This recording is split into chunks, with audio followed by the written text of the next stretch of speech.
Good morning, ladies and gentlemen. I'm here on behalf of the school with the support of the Dean of Makerere University School of Public Health, Professor Rhoda Wanyeze, and my chair, Dr. Elizabeth Ekirapa-Kiracho. I take this opportunity to introduce my colleague, Mr. Stephen Sendagere. He's an epidemiologist with Makerere University School of Public Health and Ministry of Health. He's currently deployed in African Union under CDC Africa in Addis Ababa. My colleague, Martha Akurume, she's an epidemiologist with Makerere University School of Public Health, but then also a researcher. The Makerere University School of Public Health is a member of the National Task Force of Ministry of Health. We contribute in the best way we can as frontline responders, but then also as trainers. We received guidelines from Ministry of Health and World Health Organization about getting workplaces ready for COVID-19. As a business, do you believe you should be worried about COVID-19? For the three main reasons that I shared. One, the fact that workplaces are potential places for amplification of COVID-19, because beyond the cases, as a system, you could get overwhelmed. I know that city medicals, you're into occupational health, medical care, laboratory work, engineering, all sorts of ventures that contribute to health. Am I right? Yes. So in a way, one, it could be an issue of cases. You have to evacuate a case. You're running an EBS system, so you could actually get overwhelmed if you are the only person who has the system to support Kampala with evacuation. And then the fact that you are always managing crowds. We are here as a workplace, but then you have customers coming in and out every day. So that really speaks to the fact that we could be a breeding ground for an outbreak. You must prepare yourself as a business so that the employees are not affected, but then also you protect your customers, but then also to think about how do you maintain your suppliers and working with them. We want to sensitize about 400 organizations about what they need to do to protect their employees, customers, and businesses from the potential negative effect of COVID-19. So we think that if we do share and talk about this and provide a platform for learning and sharing, people can continuously start to think, what do we need to change? What do we need to do now in order to protect ourselves? As part of our mandate as Makerere University, but then also Makerere University School of Public Health, we do teaching, we do research, and we do community service. So as our community service, we are here, and we hope we can contribute in some way. In December 2019, there was a cluster of pneumonia cases in China. Investigations found that it was caused by a previously unknown virus, now named the 2019 novel coronavirus. In this video, we'll take a quick look at what's currently known about the virus. Keep in mind that this is a new virus, and what's known about the virus now might change in the future. Coronaviruses are a large group of viruses. They consist of a core of genetic material surrounded by an envelope with protein spikes. This gives it the appearance of a crown.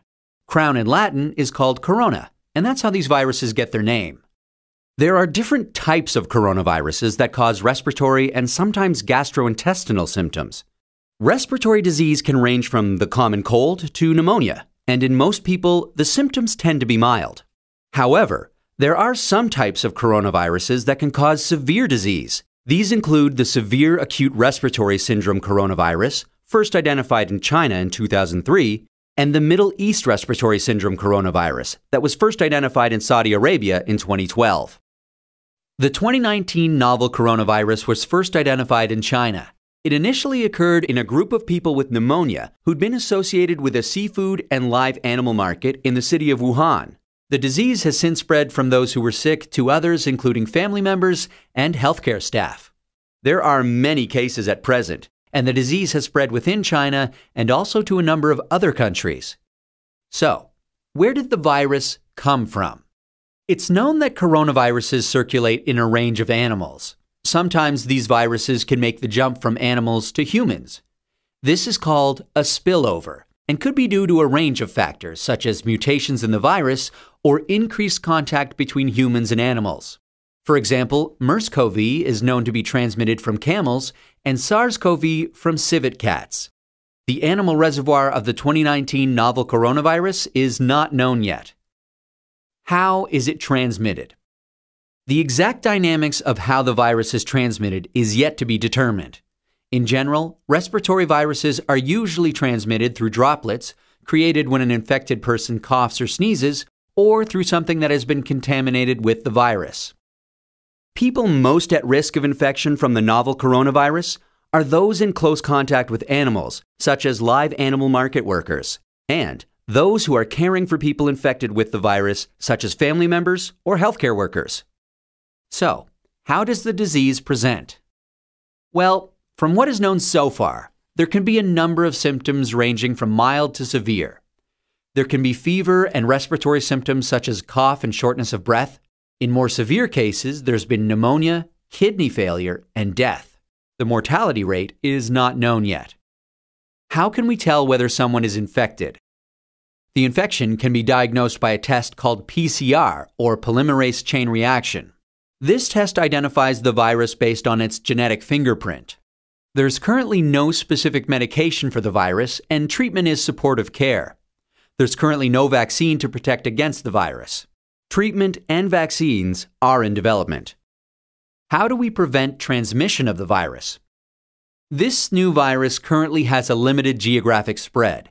However, there are a number of standard hygiene practices that have been recommended to protect against infection and further spread. These include covering your mouth and nose when coughing or sneezing with a medical mask, tissue, or flexed elbow, avoiding close contact with those who are unwell, the appropriate use of masks and personal protective equipment, especially in a healthcare setting, washing hands regularly with soap and water, or alcohol-based hand rub. Actions that can be taken to prevent infection from an animal source include avoiding unnecessary unprotected contact with animals, washing hands after contact with animals or animal products, and ensuring that animal products are cooked thoroughly before they're consumed. It's important to stay home if you're feeling unwell, but if you have a fever, cough, and difficulty breathing, seek medical care early and share your previous travel history with your healthcare provider. That's a quick look at this emerging infectious disease. Given that this outbreak is evolving rapidly, what's known about this virus can change. Please check the websites below for the most up-to-date information. Now that we know what coronavirus is, currently in Uganda, as of 22nd March, we had our first confirmed case, the gentleman, the 36-year-old gentleman from Dubai. He was isolated in Entebbe Grade B hospital, and as of yesterday, I think by 9 p.m. on the news, he was still in stable condition. But then I think overnight, by, I don't know, I think before midnight, we have come to learn that now we have 8 new confirmed cases in Uganda, bring it to a total of 9. And these 8 were actually in the community. We have to step up our efforts as volunteers, as people who have trained as medical personnel. So we hope that everyone can be able to make their contribution, even you within as people in the healthcare setting. If we are called upon to be volunteers, I hope you can actually be available. I want to give you an idea of how the outbreak looks like globally. So this is a dashboard from the coronavirus COVID-19 global cases by the Center of Systems and Science and Engineering at Johns Hopkins. So every day, like actually every minute and every second, they keep updating. I think it should be about 30 minutes, using data sources from WHO, CDC, ECDC, and try to see how many deaths do we have, how many are recovered, and the total number of countries affected. So currently, we are at 168 countries affected. So you may check that by evening it comes to 170. So we've been seeing it increase over time. And then around here on the far left, you have the confirmed cases by country, region, or territory. Okay, and I think they have organized them in descending order in terms of the confirmed cases, in terms of totality. And now at Uganda, let's see. Uganda, now we are at 9. As of yesterday when we checked, we were at 1. But now they've already updated the 8, and now the cumulative is 9. So you're able to see that way. It means if you want to travel, or if you have any client coming from a certain country, you're able to know as a workplace, where is this person coming from and what do we need to know in terms of risk. Okay, so that is one. But then this is accumulative cases. That is both the new, the old recovered together. But then you have what they call like the active cases down here. When you click here, it brings you active cases. And let's say you can zoom in and let's say you go into here, Uganda. And when you click Uganda, it will bring you here what Uganda is, that confirmed 9, deaths 0, recovered 0, existing 9. Here you can get to know the total deaths from the far right and then the total recovered. So of importance, you realize that actually much as there are so many cases, so many deaths, but then we have actually many people that have recovered. So in a sense, that gives you the confidence that if we do detect early, if we manage properly as within our healthcare settings, actually people can recover. And you can go into the details and even know the age groups of those recovering, the differences. What are your thoughts about our current risk and potential of negative impacts for COVID-19? As a person, but you can speak on behalf of your customers or on behalf of our business as here as City Medicals. What are your thoughts? Anybody has any thoughts that they want to share? Maybe further, the issue would be supplying them. Supplying them. Okay. As a brand now, you're able to do more supplies because we need certain supplies provided. Thermometers, control our own temperature, monitor our own temperature, sanitizers. The people of sanitizers have gone into business. So there is all of that, being aware of all of that, but then thinking, okay, if I needed to strengthen my business, would it be even possible? Because you can't maybe get more supplies in. So you being aware about all of that is important, and that information about the current situation in Uganda, the current situation in the world, being aware about your neighbor. If you have a cargo coming through Kenya, you should be aware that it may take 4 more days, may come 4 days later than anticipated, because you know that the situation is not getting easier. If they decide to do a total lockdown in Kenya, it could actually be a problem. So that dashboard helps us with that. From the epidemiological side of what is happening, I just wanted to make a little bit of a perspective. Yes. You see, in Uganda, we are waiting for patient 0. People who know a little bit of the biostatistics. Patient 0 is the first case confirmed. Yes. And you see, we have to think that coronavirus has been already in Uganda. Yes. But we are waiting for that patient 0 to see the numbers scaling up. And already you can see where we are heading to. Because you see, when you get the first case, you start tracing back. And the moment you start tracing back, trust me, you get numbers. Okay? So from the first case that was confirmed, you can see now we've reached 8. Now, interestingly, these 8 have been in the communities. Okay? Now, when you follow the 8, get into the communities, you're going to pick more numbers. What does that show? We are going to see a graph that is increasing. Yeah. Are we together? Yeah. So in our mind, we should get prepared to see more and more numbers increasing in the next coming days, in the next coming weeks. Now, what does that mean to us as an organization? One, we have to be more vigilant. Okay? On a personal level, we have to be more vigilant. That means we have to practice everything that they are telling us, what the Ministry of Health is telling us, what the WHO is telling us, and what all these health organizations are telling us. On a personal level, as an organization, we are going to have more people flooding us as healthcare providers. Okay? Now, we are unfortunate as healthcare providers that people who come to us are people who already have some suspicion. We are not like a supermarket where normal people go to. Here, people who come to us are people who have some suspicion.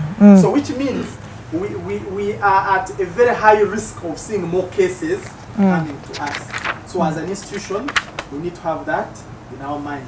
We need to be more vigilant. We need to see. I'm sure you're also going to talk a little bit more. This is a medical workplace. Yes. So if you're doing a workplace at another institution, if you are only watching CNN and social media and getting amused by what people are posting, it's now real. It's now real. We are now in theater. As the word goes. We are now in theater. So let it sink in our mind that we are now in theater. So everything that we do from here dynamics are changing. Yeah. Thank you so much. And I think from our leader, that is a very strong statement. It comes, everybody has a responsibility, if I should put it that way. So as we go through this learning together, try to position yourself as a person. What are you able to do and what is your responsibility in all of this? So I think at every point, every one of us will have to play their role. So I just want us to start getting into what we can do to prevent our workplaces from being grounds of COVID-19 amplification. Because you remember the 3 points that we discussed earlier, why we are targeting workplaces. There could be breeding grounds for the disease. The crowds, the customers we see, we spend time together, we are socializing. So it's a place that you could actually come to but live sick. Or it can be a place you come to when you're healthy and live when you're sick because a coworker infected you. There's that. But then it's also a place that you can use as an early warning system for detection of disease. As a workplace, but then also through the customers that we serve as a healthcare setting. But then also the importance of our workplace as a business, where we and how we thrive. Okay? So one of the most important things that I think that we have talked about is keeping your workplace clean and hygienic at all times. As in, maybe we have been doing it every day, but you wake up, the person who comes to cleans in the morning at 8 or at 7:30, and then they take out the trash, and then it's all good, okay, until the evening when they either come to clean at 5 or maybe if they clean in the morning, depending on your schedule. But now it's going to change. As an organization, it may mean that you may have to say that, you know what, after an hour, please go and disinfect the doorknobs, all the toilet handles, all the switches, the kitchen place should be cleaned every after 30 minutes. The reception person, you have to keep, I think, disinfecting your desk, because when we come and speak, hello, how are you? We are spitting droplets, and the droplets carry the virus, okay? And then it settles on there. So so like our receptionist is really at risk. Okay, so when we talk about workplace cleaning and hygiene, it's not the usual. Okay, so we've heard about this recommendation, but the most important point here, we are making the why and then what you need to do differently. Okay, so probably you had a schedule for your cleanup. Maybe after this meeting, if you have not already done it before, you may need to adjust it a bit and call the housekeeping crew, and you're like, you know what, now we are changing things. We are going to be cleaning thrice a day. It may help. It may help a bit. Okay, so what does that mean? Maybe you need to stock more disinfectant. You need to stock more soap. So it has a lot of implications, but be system-wide. It is not an issue of what job you're doing per se. We all have different risks, but for hand washing, everybody must wash their hands. IPC, infection prevention and control measures, have to be at their most. Okay, you always implement them if you're working in a lab, if you're a nurse, if you're manning the ambulance, you know all of this. But being aware that if you actually miss a step in doing it, you could walk away with disease. I think that sort of awareness is going to be very, very important. We're good? And also, of course, promoting respiratory hygiene. I think this is one of those that sometimes we get curious about. You can no longer cough in your palms. No, that won't work. We are talking about this. Coughing under your elbow. You need to manage your hands. And I think the president was so clear about this. You can actually touch the surface and you get the virus, and if you don't touch your face and the soft parts and you wash with water and soap, you actually wash the virus away. And for us, this has been a good opportunity for us as public health practitioners, because we realize, okay, so we can control COVID-19 by hand washing. That is so simple. But then we realize, oh, okay, so it is so hard, because people are not deliberately thinking about it. Okay, so we are giving you this information and strengthening it for your workplace, but then it means when you go back home, don't get out of your car, lock up your car, and then you're just jumping to grab your son and say, hey, how are you? How was your day? You've not washed your hands. You could actually take disease to your home. And I think for me, that is the scariest part. So as a workplace, remember, we are talking about ourselves as employees, as family, but then also as in terms of our customers and our suppliers and etc. Okay? So if your customer comes in, you're like, hey, how are you, ma'am? How was your day? Please sanitize. Just helping them to do that may save them and save you at the same time. So being aware about that, you may not be the receptionist, but if you're getting out and you see somebody coming in, yes, ma'am, how may we help you today? Yes, oh, please sanitize.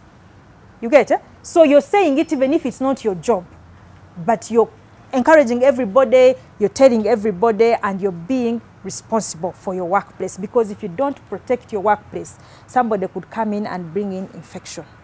Okay, so the respiratory hygiene is very, very important. As we realize, this virus is not like our measles virus, which moves in the air, but this moves through the droplets. As I speak and I spit out the saliva, the droplets carry the virus. They will stay suspended, but with gravity, they will have to come and settle down.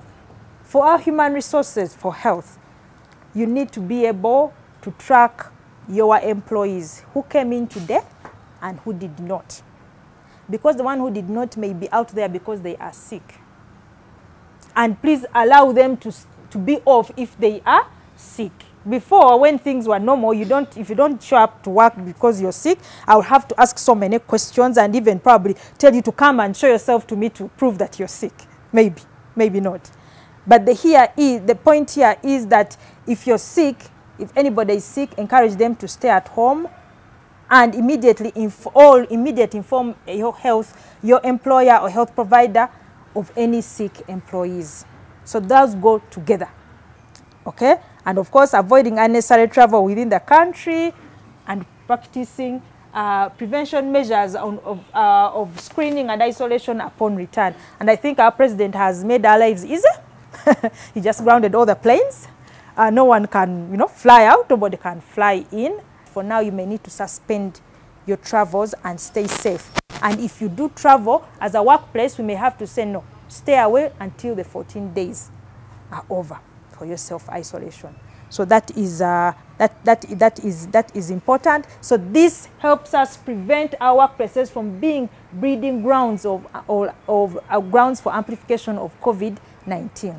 We have some examples of some PPE that you should have within your healthcare setting. That means that you're going to change your way of using them and try to use them sparingly.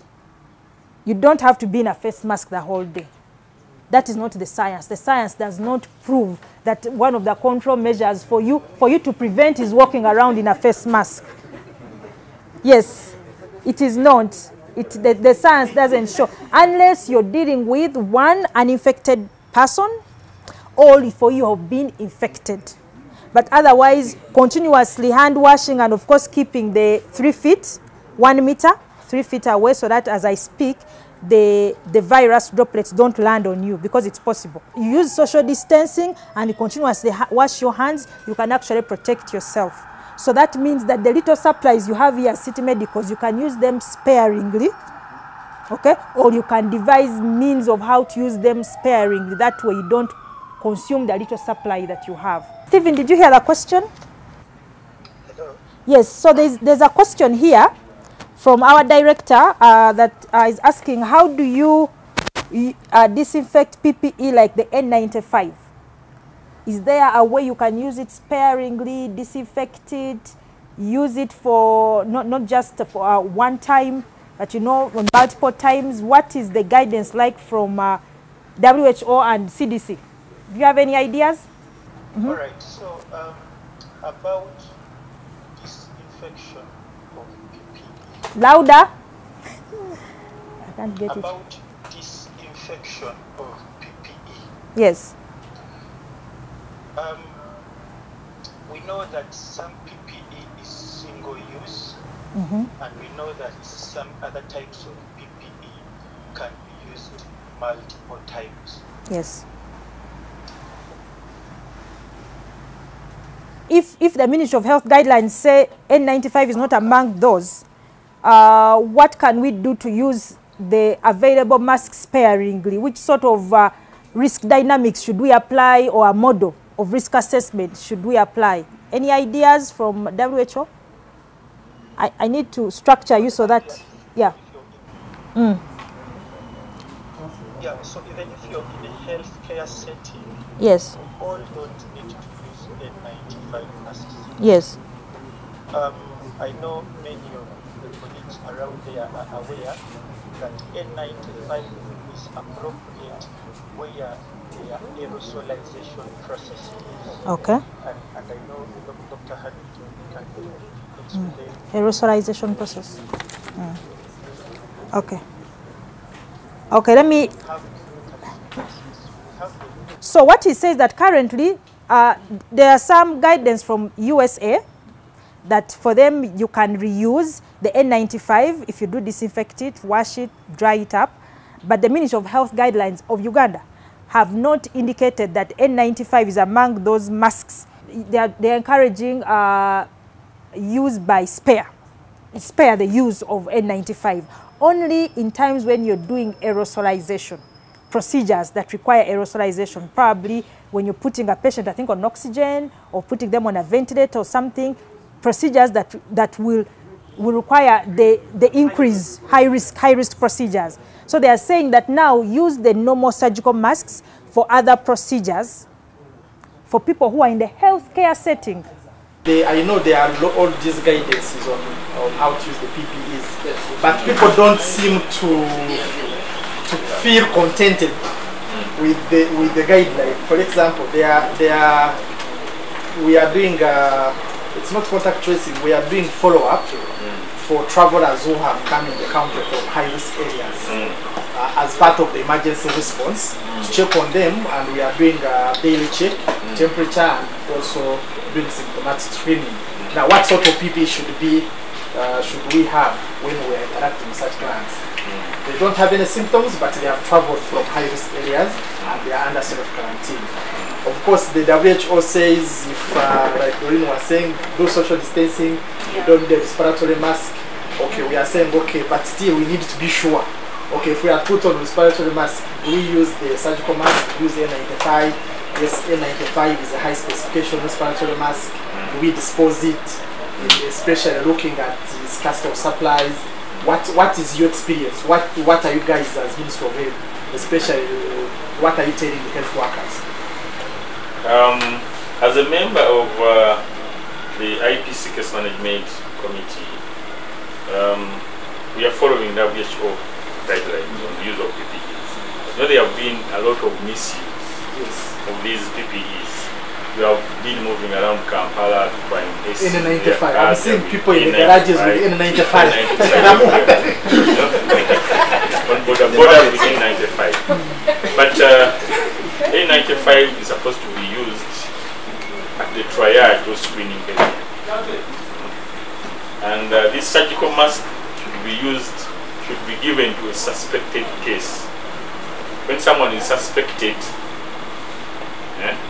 by using our case definition. I know the case definition is now changing. It's changing, or it has been changing since December last year. But the one we have, I don't know whether you have received it, the one from the Ministry of Health. So if someone fitting the case definition is given the what? The surgical mask. Okay? But for the healthcare worker, you are supposed to put on the what? The N95 at the triage and the screening area. But when you are interacting with someone who has been in Mumbai, in China, whatever, in those risk countries, and is not symptomatic, social distancing is very important. Social distancing is very important, and you as a healthcare worker, you should do risk assessment on which PPE you should put on. If you see there is high risk, that this person is really symptomatic. You know what is funny? As I told you, the case definition is changing. You may find that someone is not presenting with the respiratory symptoms, signs and symptoms, and is presenting with fever, and is for what? It's for trouble. So you have to protect. The most important thing is to protect your face. But not misusing PPEs.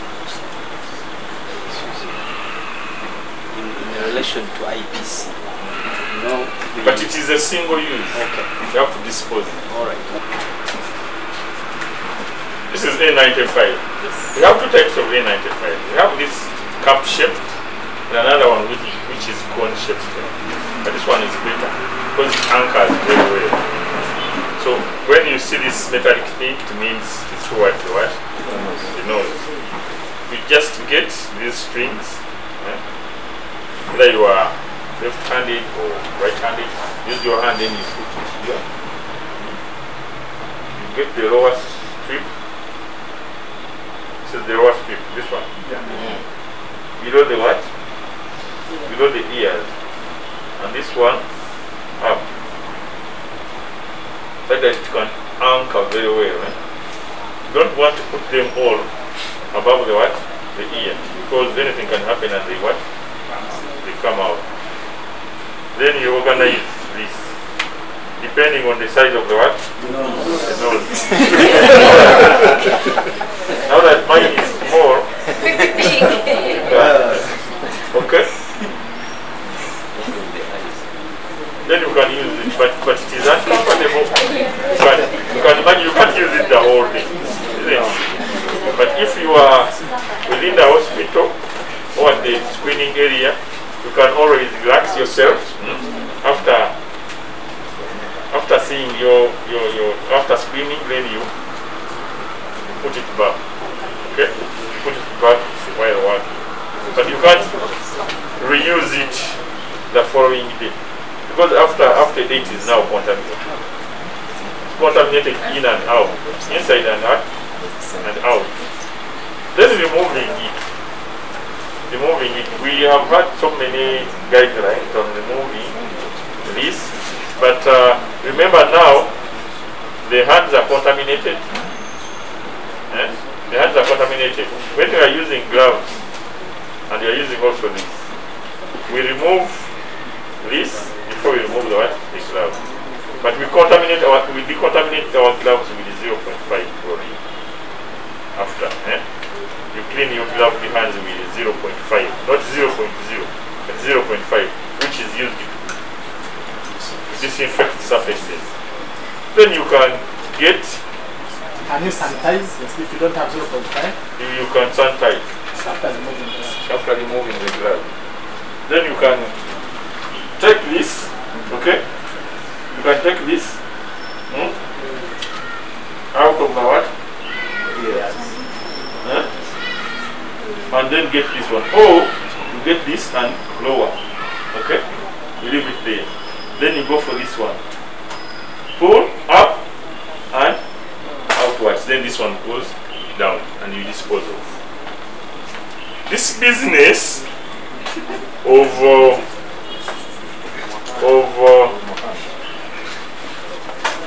the raw one goes first. Then this one comes up. Business of struggling with this musket should be what? Because in the process of struggling with it, you can create aerosols from here when this one is contaminated. Then as you struggle, you are creating aerosols and you are inhaling them. Or in the process of struggling, you create droplets and then you contaminate your eyes or mouth. Okay? Yeah. So the best way is to handle the strips very well. Okay? Put on and then look for it. After cleaning, look for it. Okay?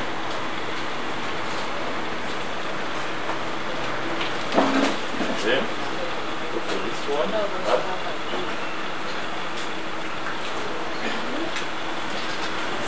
This is our frame. We've been using this one. Been using this one. And it is very simple.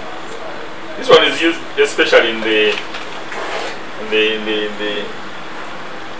we normally use this one anyway. This one should only be used when you are handling TB cases and highly infectious, Ebola, Marburg, other viral hemorrhagic fevers, and now COVID. Influenza, SARS, MERS. But we normally use this. This one is more expensive than the surgical. Okay? And the surgical just disengage the what? Everyone at the workplace should know all the signs of COVID-19. Your colleague will come and present with them, and if you're not aware, you won't even know that your colleague is sick. As a workplace, you must put in place some temporary space that you can turn into an isolation unit. We've been asking this of many of the workplaces. It's a lot of work, but you need to do it. Because should I be at a workplace and I present with those flu-like symptoms or the COVID-19 symptoms, you should be able to put me in one place, isolate me, as you're either picking samples or as you're monitoring me to see, because that's what they did at Entebbe. The gentleman had high temperature, they first put him aside and then said, after 30 minutes, let's check again. No, your temperature is still high. So it was not just your metabolism of being excited coming out of the plane. Now let us take you to an isolation place. Okay, and of course, quickly notifying the health authorities about employees presenting with suggestive COVID-19 signs, especially if they have a history of travel contact with a confirmed COVID-19 case. Briefly about how to safeguard our businesses against COVID-19, we have learned that when you institute and communicate measures that reflect your commitment to safety of customers and employees, people have confidence within the workplace. So for example, if I walk in and I see those banners at reception, if I'm a customer, I'm thinking, okay, so this place is taking my health seriously. They are actually thinking about this and they are paying attention on how we can prevent, how we can control, how we can detect COVID-19. So we believe that increasingly, let's communicate to our customers and our suppliers. Send that email to all your suppliers that as we go through this trying time, we are doing A, B, C, D to keep you informed and to keep our place safe so that we continue to do business with you. So we've realized that when people have confidence in your workplace, they stay in touch. So even just walking at the entrance and I see hand sanitizer at the entrance, even before I enter at reception. There's one at reception, but even before I could enter, there was sanitizer. So I was thinking, okay, people are aware about this. When we are coming in with the car, the guard first stopped us and brought hand sanitizer before we could even greet. And we thought that this is very, very important. So even the guard is aware. Everybody should be aware.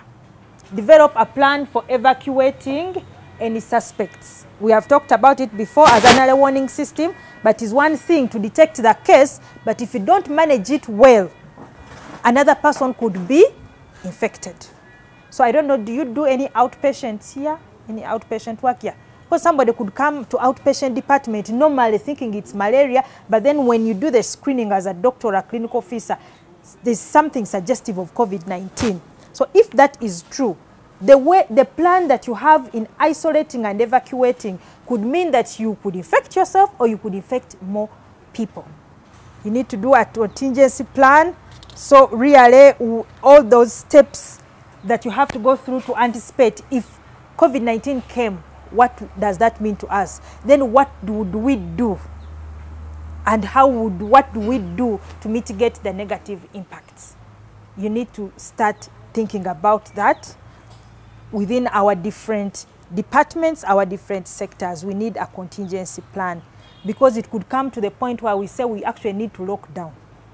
This is how COVID-19 will likely affect your business. Workers may become less productive if they fall sick.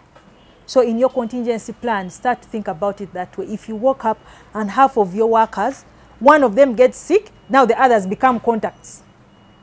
Or maybe all of us become contacts. God forbid. So you're having like 30 people under quarantine. Our business may become less profitable. Demand can significantly reduce. It is happening. Okay, demand can significantly reduce because of the dynamics. You might decide to temporarily lay off some staff. And if you can't have staff, you cannot work, they are not productive, you can't be profitable. Okay? You might decide to temporarily close your business. And in terms of the suppliers, they may become less efficient. You were talking about it. You can no longer promise supply in days. You're talking about weeks.